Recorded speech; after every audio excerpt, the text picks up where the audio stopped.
అభిమానం దుక్కు చూస్తున్నారు. ఎవరు వర్కరు అతని టైంలోనే కోవిడ్ అయ్యాయి. అతని టైంలోనే ట్రైన్లు పడుకుని పోయిన ట్రైన్లన్నీ లేపి ఊపిరి పెట్టి సెంట్రల్ వెళ్లి ఢిల్లీ వెళ్లి పడరాపైన పాటలు పడి కేబినెట్ లో కూర్చొని అపోజిషన్ గవర్నమెంట్ అయినా కూడా ఆడి దగ్గరికి వెళ్లి బతులాడు అన్ని చేసి పర్లాకింటికి ట్రైన్ తెచ్చిన మహనీయుడు కోడూరు నారాయణరావు, ఎంబీఏ ఎల్ఎల్బి.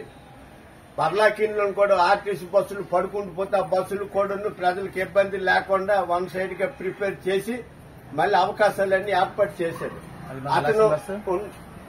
అతను టైంలోన 3 బ్రిడ్జిలు కట్టాడు.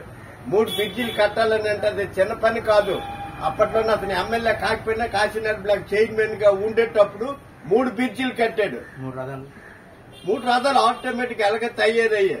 3 బ్రిడ్జిలు అంటే చిన్నవి కావాలి. అది ఒక సెంట్రల్ మినిస్టర్ ఉండే టైంలోనే అది జరగాలి.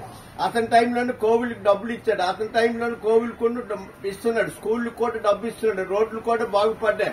ఐ ఆపరేషన్ ఆడే తెచ్చాడు. ఇంతకు ముందు ఎంతమంది ఎమ్మెల్యేలు రౌడేట్ లేదు. ఆడింటి గురించి కందిపప్పు బంగాళదుంపలు వంకాయ చేసుకోవడమే కానీ ప్రజల గురించి చేసింది ఎట్లేదు. ఒక నారాయణరావు అతను సొంతంగా స్కూల్ పెట్టుకుని ఉన్నాడు. ఏ పేషెంట్ వచ్చినా కూడా ట్రీట్మెంట్ చేసి మంచి ఎట్టి చెడ్డ ఎట్టి దాని గురించి ఎంక్వైరీ సెక్షన్ లో నుండి ప్రజలకు హెల్ప్ చేస్తున్నాడు. ఇంకో దగ్గరికి వెళ్తే ఎవరు కూడా అందుబాటులో ఉండదు. ఏ ఊరు నడుపుతారు దాని బాబు ఇప్పుడేట్ అవ్వదు వెళ్ళిపో మనకు సమాధానం చెప్పిన కూడా కరువే. ఇతను వర్కరు తెల్లవారు 8 గంటల నుండి రాత్రి 11 గంటల వరకు జనం తీర్పులకు వస్తున్నాడు. అతను మంచివాడు. ఎంబీఏ ఎల్ఎల్బి చదువుకున్నాడు. అతని టైంలోనే ఉద్యోగాలన్నీ చెయ్యాలి. టీచర్ పోస్టులు కూడా అతనిలోనే అయ్యాయి. దాని తర్వాత నవీన్ పట్నాయక్ వేయలేదు.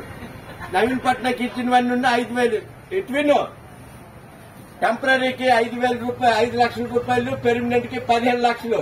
వాళ్ళతో కన్సర్లు వచ్చి గవర్నమెంట్ డబ్బు అనమాట ప్రజలకు త్యాగం చేసి అందుబాటులోనే లేకుండా దొంగలు ఇచ్చేసి నాశనం చేస్తారు. ఆ కారణం చేత ఎవడు కూడా ఇప్పుడు మరి విరక్తి అయిపోయారు.